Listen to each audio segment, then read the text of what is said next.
La Rusia de la semana ya no es hora de morir, pues también es hora de morir, siempre juegan al vamos a hacer la hora de morir, pero esta vez fue más que nada sobre... La tele rusa de hoy, más que nada se dedicó hoy a vamos a machacar y a destruir y a matar a los civiles ucranianos. Yo recuerdo que al principio de la guerra, allá por febrero-marzo, señor Vladimir Vladimirovich Putin dijo que ellos no iban contra los civiles, por supuesto, al contrario, ellos están para salvar a los civiles de los malditos nazis que se han apoderado del país, sobre todo por la vía de unas elecciones en las cuales el presidente ganó con el 70% de los votos o algo así. Es el presidente que se llama Volodymyr Zelensky. Fíjate, Vladimir y Volodymyr son el mismo nombre en sus orígenes. Pero bueno, vamos a escuchar a esto que está a cargo de Andrei Lugovoy. Para ponernos para situarnos públicamente, Andrei Lugovoy fue guardaespaldas de la KGB y la policía británica está buscándolo, está pidiendo su detención, por eso no puede salir de Rusia, porque es sospechoso del asesinato de Alexander Litvinenko. Alexander Litvinenko fue un agente de la KGB que huyó al Reino Unido en el año 2000 y fue asesinado en 2006 con una dosis de polonio 210 que le administraron en una taza de té. De ahí el chiste malo, que yo incluso uso, del té de polonio. Es decir, este hombre fue envenenado con una sustancia radiactiva que nunca se había usado antes para matar a alguien, y se supone que quien lo hizo fue el señor que vamos a escuchar ahora, Andrei Lugovoy, y él dice que hay que recordar las memorias de Pavel Sudoplatov. Pavel Sudoplatov fue un personaje importante de la inteligencia soviética, sobre todo de Stalin, que en 1938 empezó su carrera asesinando al líder nacionalista ucraniano Yevgeny Konovalets con una bomba que venía disimulada en una caja de chocolates. 1938, nacionalista ucraniano.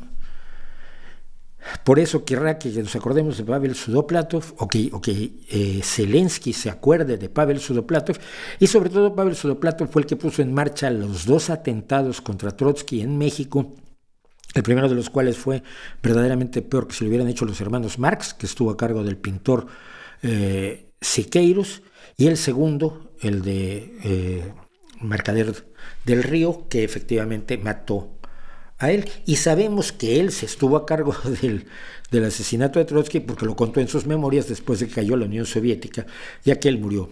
Entonces, este es el personaje al que vamos a escuchar ahora para que ustedes vean, sobre todo si no han visto un asesino en vivo. Zelensky y su círculo deben ser los primeros que entren a la horca, que suban a la horca. Hoy le recordé a Zelensky que debe recordarse la historia. Le recomendé a él y a su círculo que tengan a mano las memorias de Pavel Sudoplatov en sus escritorios. Su futuro está descrito allí con precisión. Creo que no debemos avergonzarnos de ello. En el futuro tendremos que perseguirlos por todo el mundo.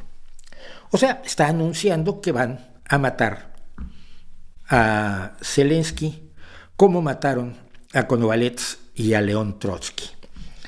Y esto lo dice alguien que está buscado por un asesinato. Y no hace mucho, 2006.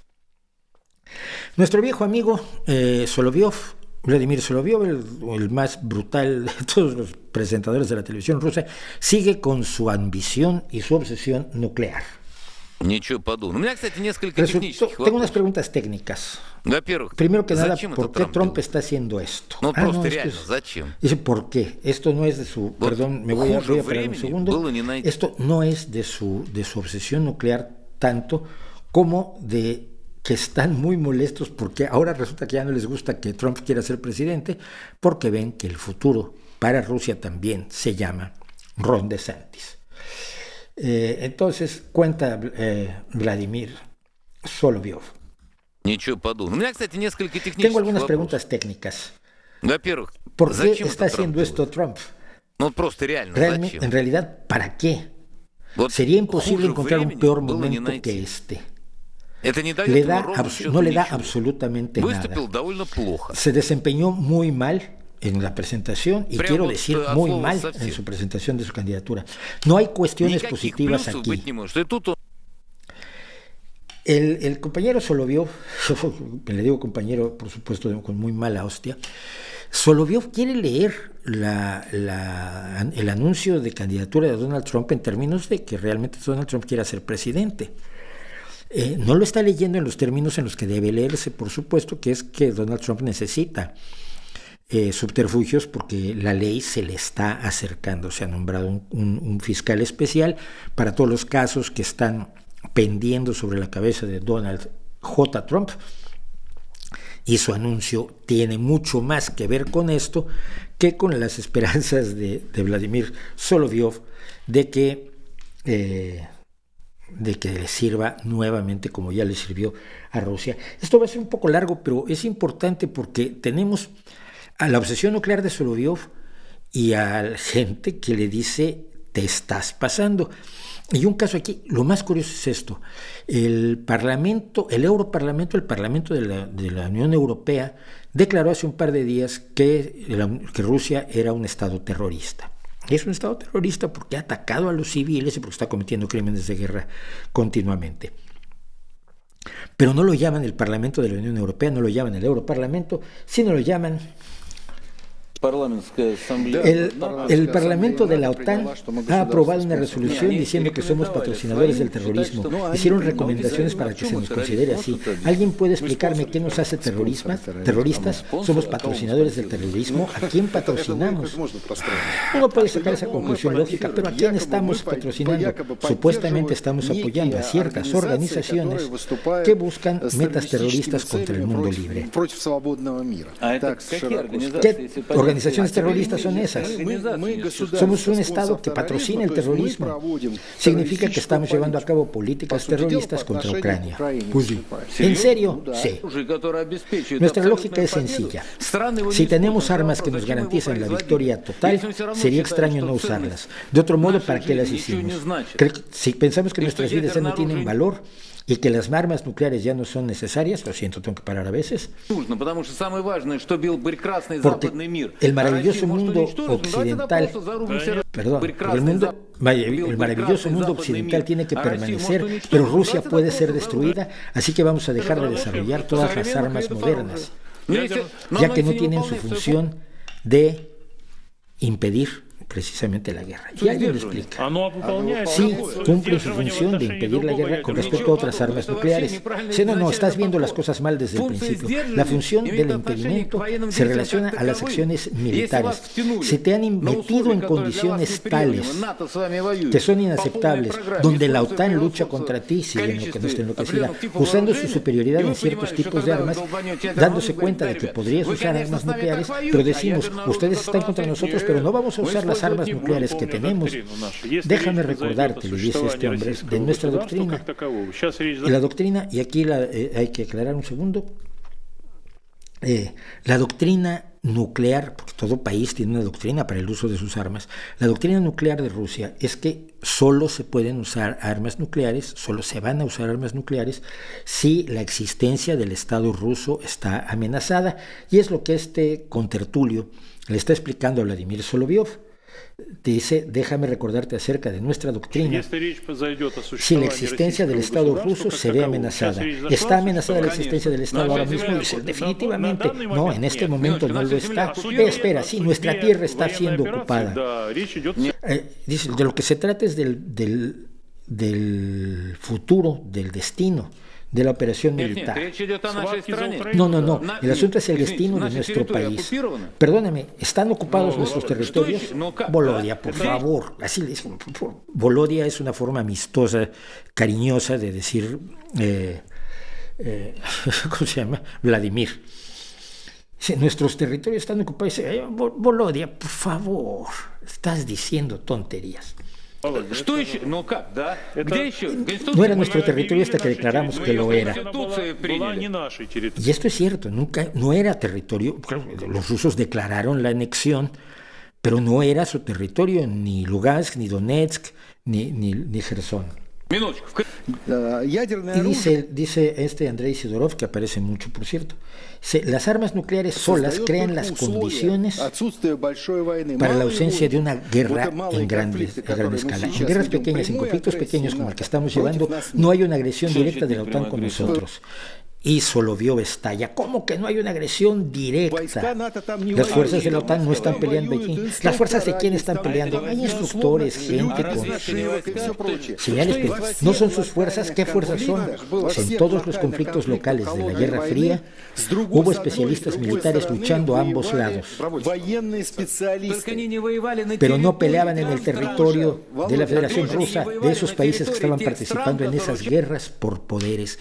Y es la primera vez que yo veo que los rusos reconozcan que la Guerra Fría fue una guerra por poderes donde siempre estuvieron presentes, tanto como los estadounidenses, apoyando a las fuerzas de las guerras por poderes que fueron la Guerra Fría. El tiempo te hace esto, sobre todo cuando estás nervioso. No había guerra en el territorio de los Estados Unidos o de la Unión Soviética. Pero hubo una guerra en el territorio de Vietnam, pero hoy la guerra está teniendo lugar en nuestro territorio. Miren la forma en que la Constitución define nuestras fronteras. Todas las acciones militares están teniendo lugar en territorio de la Federación Rusa. Incluso si están teniendo lugar en la Federación Rusa, hay que recordar que estos territorios se volvieron rusos solo recientemente. Y Solovyov pregunta, ¿qué cambia eso? Aquí hay otro. Hoy tengo un círculo de personas burlándose de la Constitución que creen que estos no son nuestros territorios. Y al final de esta pelea que tuvieron, porque está gente diciéndole, es que se entiende que no puedes declarar esto es mi territorio y ahora la guerra se está haciendo en mi territorio y me has invadido si estabas allí antes de que lo declarara mío. Por esto me parece maravilloso. ¿Existirá Rusia en 2035? Yo creo que sí. ¿En qué condición? Creo que hay una condición mejor de la que está ahora. Sin Kursk, Briansk, o sin las regiones de Kursk, Briansk y Orlovsk, la forma en que la OTAN está planeando desmembrarnos, su Congreso, su Parlamento nos llamó terroristas, pero estamos diciendo, no, todo va a estar bien. Lo más importante es no perturbar a nadie, no molestar a nadie. Llamémosle esos patrocinadores del terrorismo. ¿Qué cambiaría eso? ¿Quién está con nosotros? ¿Dónde están los países de la CSTO? China está con nosotros como una montaña. ¿Dónde están? No puedo tocar esta montaña. Efectivamente, los países que tienen un tratado de defensa común con Rusia no se están metiendo en esta aventura de Putin. China dice que está con Rusia, pero Biden va para China ahora. Y no se están haciendo las cosas de acuerdo al guión de Putin. Declaro este territorio mío y por lo tanto las fuerzas militares que están en ese territorio están invadiendo territorio de la Federación Rusa y entonces puedo usar armas nucleares según la doctrina militar que se creó mucho antes, por supuesto, de que Vladimir Putin entrara al poder. No sé si dedicarle más tiempo a esto, pero hay una cosa que sí es importante ver, y es la de un crimen de guerra, que probablemente usted ha visto el video, lo que parece ser un crimen de guerra, en esta ocasión, no por parte de Rusia, sino por parte de Ucrania, o no. Pero dice, respecto a este crimen específico, deberíamos atacarlo sin preocuparnos por las opiniones de Occidente o de nadie más. Tenemos que actuar de manera extremadamente dura. Tenemos unidades activas de combate que no toman prisioneros. Yo sé de al menos de una unidad de estas, una muy grande. Sé que lo están haciendo. He visto vídeos que no le dan a nadie. No toman prisioneros. Está muy bien. El liderazgo lo sabe y no se lo dicen a nadie, que dice, espera. Pero todo el mundo se queda callado. ¿Qué es lo que pasó? Hay un video tomado por un ucraniano, además, por un soldado ucraniano, donde un grupo de soldados rusos se están rindiendo. Entonces van saliendo de una casa y se van tirando en el suelo, poniéndose las manos en la cabeza. El momento de la rendición de un enemigo es un momento tremendamente tenso. Después de que están varios rusos en el suelo rindiéndose, sale un último ruso que dispara contra los ucranianos que están recibiendo la rendición. A continuación, lo que se oye son tiros. Los ucranianos disparan contra el ruso que les ha disparado. Y lo siguiente que sabemos es que todos los rusos que se habían rendido están muertos. Esto es un crimen de guerra. No puedes matar a gente que se ha rendido. Pero hay un problema que no lo hace tan sencillo y no lo hace tan directo. Y es el siguiente. En las reglas de la guerra, y es increíble que la guerra tenga reglas, pero así es, existe un fenómeno que se llama la perfidia. La perfidia es una forma de engaño en la que una parte se compromete a actuar de buena fe, por ejemplo, levantando una bandera de rendición, con la intención de romper esa promesa una vez que el enemigo se haya expuesto ante ellos, por ejemplo, esperando que salgan al descubierto con el fin de captar a las fuerzas que se rinden, de tomar a prisioneros de guerra. Esta práctica está expresamente prohibida en virtud del primer protocolo adicional de los convenios de Ginebra del 12 de agosto de 1949. ¿Qué quiere decir esto? En realidad es muy complejo y es aterrador. Si los ucranianos dispararon contra los rusos que estaban en el suelo inmediatamente después de ser atacados por el último ruso que salía de la casa, temiendo que trajeran armas los otros y fuera una emboscada, así fuera una emboscada suicida, no es un crimen de guerra. Si después de abatir al atacante tomaron a los que estaban rendidos, que no habían hecho ningún movimiento, y fríamente después los ejecutaron, sí es un crimen de guerra. ¿Que va a haber crímenes de guerra de ambos lados en las guerras? Desafortunadamente sí. Porque el miedo, porque la furia, porque el odio, porque el tener un arma te llevan a ese tipo de cosas. Sabemos que ha cometido terribles crímenes de guerra Rusia y aquí hay un probable crimen de guerra ucraniano. Pero lo que están proponiendo este simpático señor es que Rusia deje de tomar prisioneros y que mate a todos los ucranianos que se rindan ante ellos. Ante lo cual este señor, cuyo nombre quité, por cierto, Víctor, no me acuerdo qué es, que ha sido el más sensato, y ahora le quitan el micrófono, se lo apagan, directamente se lo apagan ya, pero él responde a esta idea de que las unidades rusas dejen de tomar presos, y sobre todo después de que uno ha confesado que sabe de una unidad grande que no toma prisioneros, que a todos los prisioneros que toma los ejecuta. Y dice este señor, este analista: hay intercambios periódicos de prisioneros de guerra. ¿Qué significa esto? Que Ucrania no está matando a todos. Este es un crimen de guerra. Lo que vemos aquí es un crimen de guerra, probablemente. Pero si Rusia empieza a no tomar prisioneros de guerra, simplemente dispararles a todos, el lado ucraniano lo hará con nuestros soldados. ¿Es esto lo que necesita Rusia? No. Y dice tengo una propuesta. Paremos la guerra contra los gays, contra los queers, y pidámosles a nuestras autoridades judiciales que se planteen y tomen una decisión sobre el veredicto contra estos criminales de guerra. Entonces nuestros valientes soldados los pueden matar a todos mientras estén sentados en el baño, con una conciencia limpia y las manos limpias. Esto es a lo que se puede llegar. Y solamente voy a usar uno más porque es también es un crimen de guerra atacar a los civiles, atacar a la población civil, y es lo que plantean constantemente, es lo que se está haciendo ahora. Se tiene los informes que tenemos de Ucrania, que los tienen periodistas de izquierda españoles como Manu Bravo, como otro que no me sé su nombre, es Principia Marsupia, porque es su handle en Twitter, nos dicen que están sin electricidad, sin agua, en unas condiciones terribles en las ciudades ucranianas, porque han sido atacados todos los blancos civiles por el ejército ruso, que está perdiendo contra el ejército ucraniano. Estos ataques de venganza, y son de venganza, son una expresión de nuestro odio sagrado. Estarán sentados sin gas, sin luz y sin nada más.